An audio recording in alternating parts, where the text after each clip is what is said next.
Microphone check. It's a microphone check.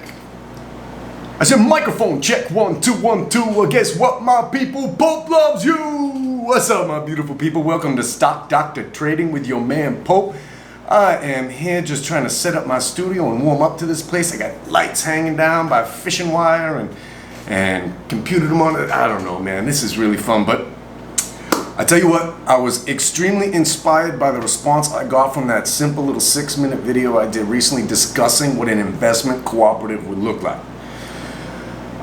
Something I've been studying for a long time I think would be amazing for this particular community, and so I thought I'd do a proper Reddit style due diligence, too long didn't read section, everything, breaking down what an investment cooperative could look like for us apes. So without further ado, I won't waste any more of your time. We'll get to the video. Thank you. Spin it. For the record, I'm done trying to make y'all comfortable. For the record, you ain't trying to grow, then it's done for you. For the record, lab on me going all the way. For the record, ain't trying to link, no time to waste. For the record. And here we go. All right, that mic check sucks, so hopefully this one's a little bit better. Shut off the AC, shut off the fans, kill the fans.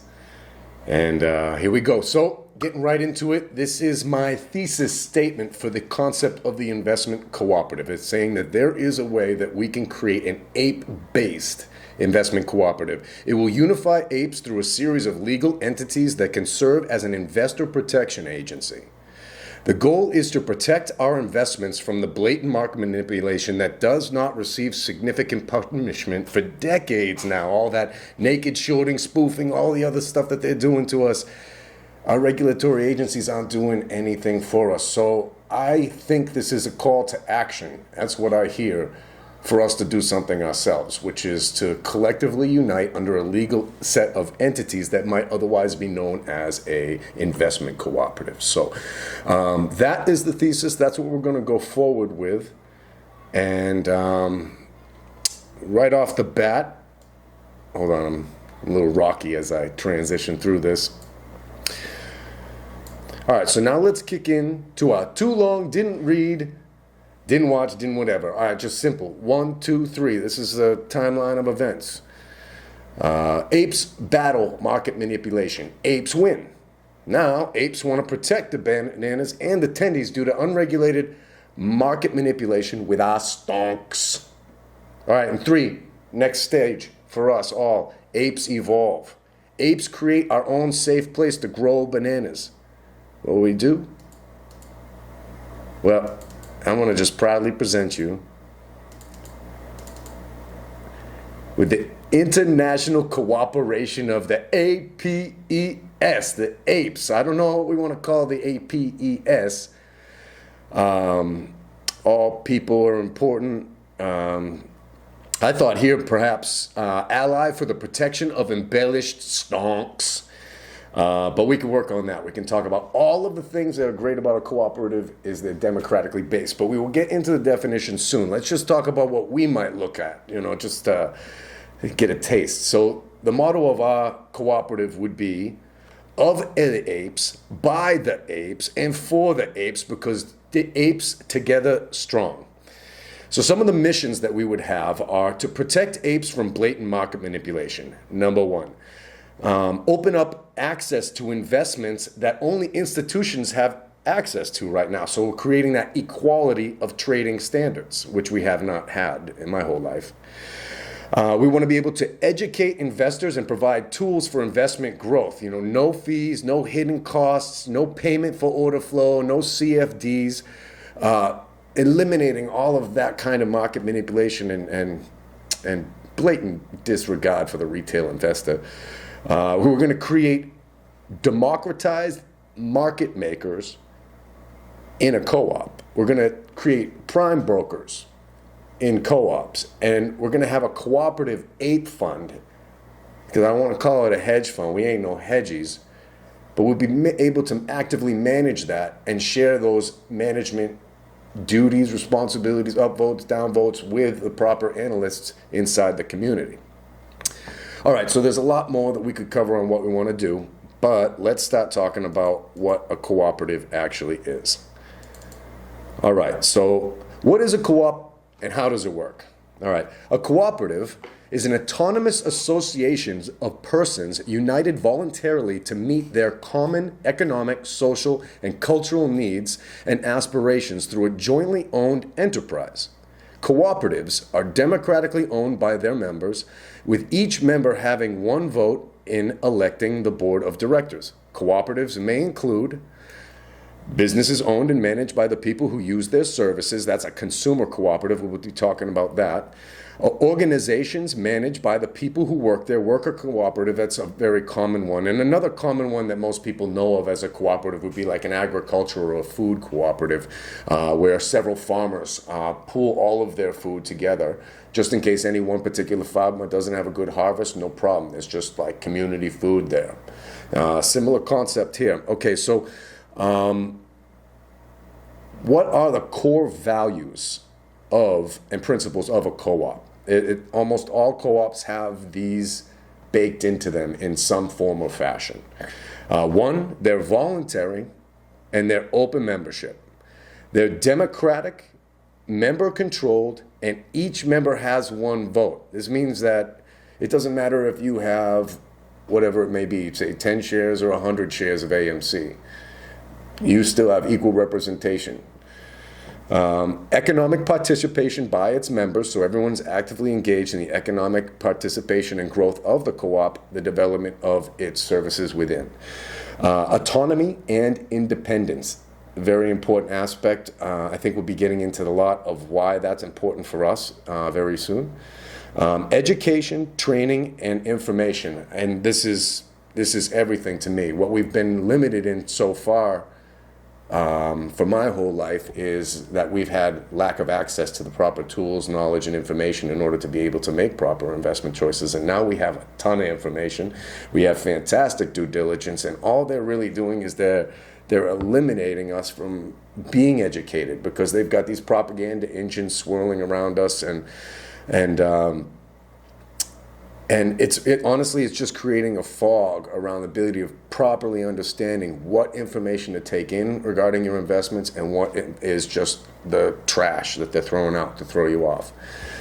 Right, so last is cooperation amongst cooperatives. This is what we're going to say. We're going to say we have like local-based cooperatives, but we also have cooperatives that those local-based cooperatives work into that are involved in other stages of our planning and the features. So we'll get into that. And lastly is concern for the community.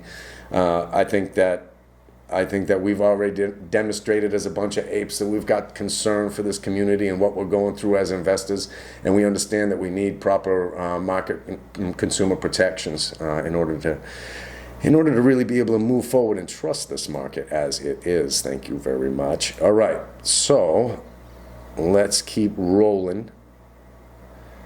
And let's go into, okay, so what co-op type might be best for apes?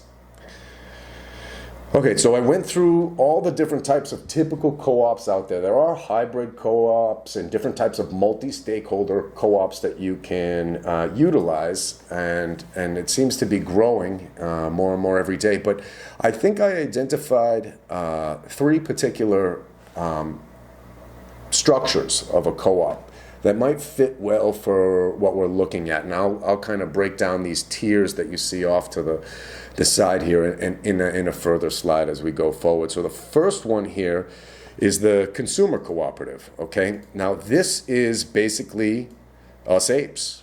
You know, we're consumers. We're consuming as an investment in a stonk.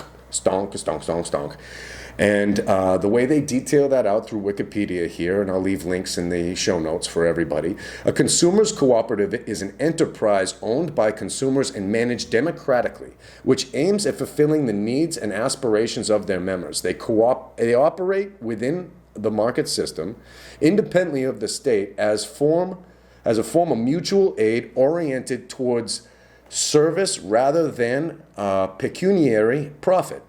Consumers cooperatives often take the form of retail outlets owned and operated by their consumers, such as food co-ops, like I mentioned earlier. However, there are many types of consumer cooperatives operating in areas such as healthcare, insurance, housing, utilities, and ding, ding, ding, ding, personal finance, and also including credit unions. Very, very cool aspect of a cooperative we can get into. And I won't stray off topic as I'm known to do. All right, so you can read a little bit more about a consumer cooperative through the Wikipedia or start researching it very much more. So I would think tier one of our cooperative circle would be essentially broken out like local districts of apes, and each one of those is their own cooperative with its own board and members based on their locality. I don't know, we might want to pick major cities. We might want to pick it by the state. Most other countries other than the United States, you have a cooperative based by the country, not necessarily the province or the district or the state like it is in the United States. But the point is equal representation across the board. So however many we need to do, one for every single country in the world, one for every single state, one for every single district, however that may be, they're all going to be this big pool of consumer cooperatives that we would create, organize, and band together. Okay, so then from there are some other things that we can do with our cooperative work, like create platforms. So when I'm thinking about platforms, I'm thinking about trading platforms, but I'm also thinking about technology that could serve as decentralized, democratic formations of co-ops that are market makers. So we've got our anti-Citadel cooperative, that's the good guy, and they do what the market maker of Citadel does. Now, same concept with the prime broker, same concept with any ape funds that we might want to create going forward. And this could be anybody that can do this. It doesn't have to be under one group or one investment strategy, one leader. That's the point of this, is that it's an organization and a system. It's led by the democratic process of voting in the decisions and what to do with each of the cooperatives locally, and now with our platforms. So think about it like this. We have our consumer cooperatives, and they are members of the platform cooperative, which represents our market maker, our prime broker, and any of these other funds as we so choose. As one local branch so chooses to be a part of a particular ape fund that we might create with certain advisors and portfolio managers, then they could be a part of that. They could choose and they could vote on that, or vote to not be a part of it. It's okay either way. And so then what you have is this platform cooperative that's market maker, prime broker, and different hedge funds that's being run by a democratic process of the people within it voting within it. So there's these tiers of structure that eliminate hierarchies amongst the identity politics of a lot of these organizations and how they form. Okay, so now we've got a shit ton of cooperatives all over the place. What do? We federate our cooperatives. All right, that's what the International Cooperation of Apes is all about. It's the big umbrella that sits over and watches out for all the other little cooperatives and making sure that they're doing the right jobs there. And in turn, in exchange, all the little cooperatives are voting on the prerogatives and board members for the main cooperative as a whole. What is our motivation for the main cooperative as a whole? It's representation. You know, the biggest part of consumer protection is that when we're together, it's going to be a lot harder for them to attack us or to use manipulative practices because our voice gets louder, right? And that idea of the actual cooperative that would be the IC Apes I love that. IC, which is the International Cooperation of Apes, IC Apes. That URL was taken, by the way, on the .org side, but we'll figure something out. We'll vote on the names. You know, I'm not trying to tell anybody how it is. So anyways, under the federal or secondary cooperative, in some cases, cooperative societies find advantages in forming cooperative federations in which all of the members are themselves cooperatives. Historically, these have predominantly come from in the form of cooperative wholesale societies or cooperative unions. It could be similar to that, but we would probably not be considered one of those. Cooperative federations are means through which cooperative societies can fulfill the sixth Rochdale principle, cooperation amongst cooperatives. Okay, so this comes from the ICA. There's a billion people in the world right now that are part of cooperatives in one way, shape, or form. So the Rochdale principle is in regards to the first. I might be foggy on this one. It's basically in regard to the first truly successful cooperative that was created, and they did a lot of studies about why this cooperative was so successful, and they came out with what's called the Rochdale principles, and I think it's 7 or 8 particular principles. We'll go over that in another video when we get further into this topic. But they kind of identify what makes a cooperative successful, what makes it fail after a certain period of time. So yeah, that's the deal there. Okay, so you can kind of see what I mean with the tiers when we look at this slide right here. Okay, so the International Cooperation of Apes would be the cooperative. We have the board and its members, the members being all the other local cooperatives, platform cooperatives, credit union cooperatives, ape fund cooperatives that we create. They're all members of this greater cooperative. And it kind of breaks down, as you can see here. And they essentially can feed into each other. You know, the work that one cooperative is doing might be directly related to another. And instead of duplicating that effort, spending that time, that money, those resources, we can white label our technologies, our platforms, our decentralized research and development tasks that we do in order to grow this entire federation of cooperatives in a way that we can communicate, that's untethered from mainstream control. And the point would be, which I didn't make earlier, is that the International Cooperation of Apes would earn itself a seat at the DTC and the NSCC and the DTCC. And we get a seat at the table because we've shown education, strength, fortitude, proper financial respect, regulatory stuff in check. We got all our ducks in a row. We've got a really large amount of assets under management represented through our cooperative network, and we want a seat at the table. That's how everybody else got the seat at the table. They had a lot of assets under management, and so do we. So yeah, I want to talk about that. Now, one of the things that's in here in this particular slide that's not discussed in the cooperative sense is the nonprofit here in the bottom left. Nonprofit, it's our education, the Ape Foundation, and it's our tax shelter base. So let's jump over to what's the difference between a nonprofit versus a cooperative. All right, so coming up on an article that I will link in the show notes, I found a nice article that broke down really the difference and said, what's the main legal difference between a cooperative and a nonprofit?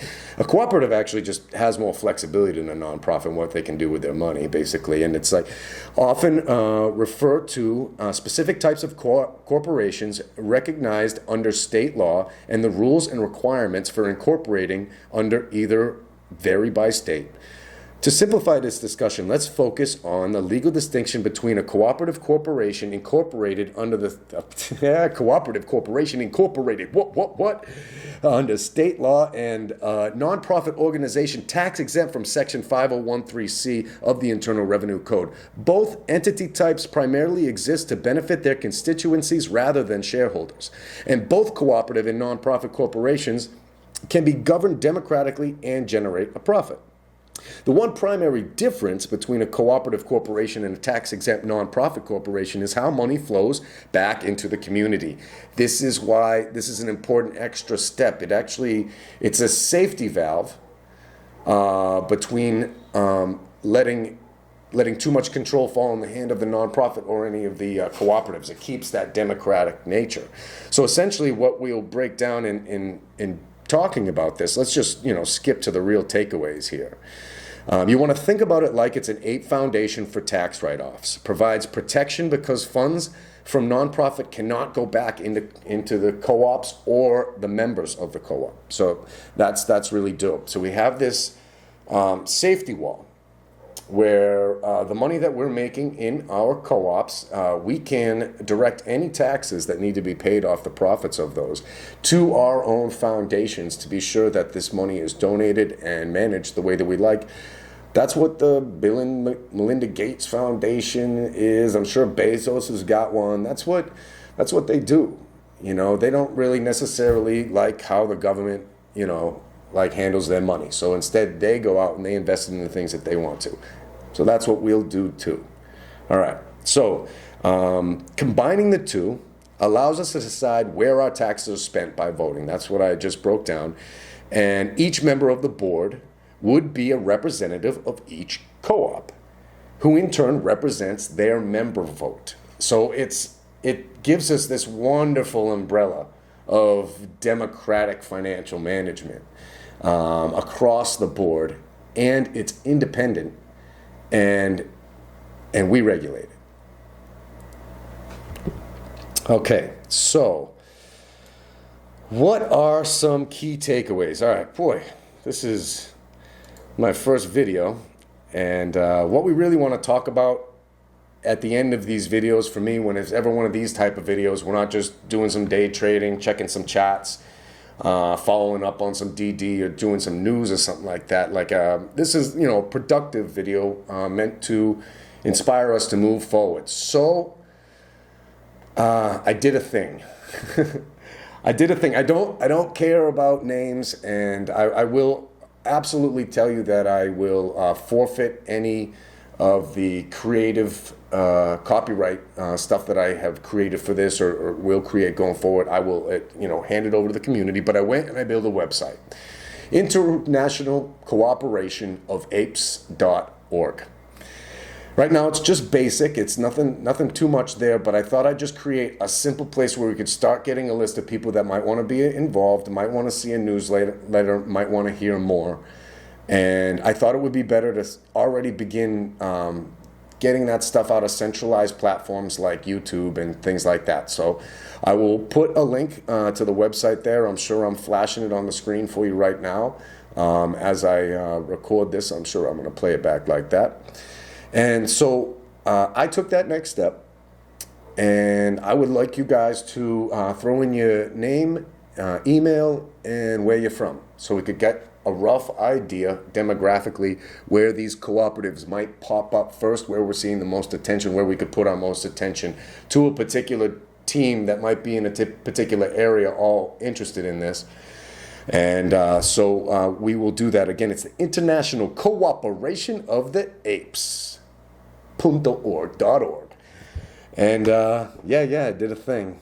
We'll see how it goes.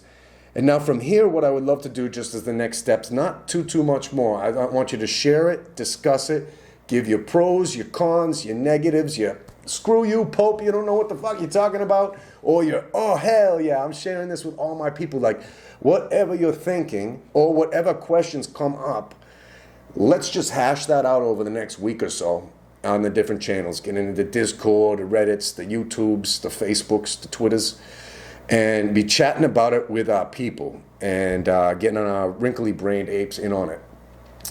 And then I will kind of collect all that data. I'll kind of like get everybody's feedback and comments, group that together, and we'll just bring that together for like a summary discussion of what everybody thinks. And depending on what everybody thinks, we'll see how it goes forward from there. So I think I'd probably like to keep chatting on this thing, but I really want this video to be specific about this. But I'm really surprised at how much I'm actually really like having a good time, like chatting to the camera and stuff like this. We'll see how it goes. I'm about to, I recorded all this. I'm about to chop up the video, rub it down, smack it up, flip it, and see what we can do with it. But either way, I have a really good feeling that something great is going to come from this. So I just want to say to all y'all apes, good on y'all. This is where we can evolve and kind of kick ass a little bit cleaner. All right, brothers, sisters, mothers, daughters, keep on block rocking. All right, catch ya.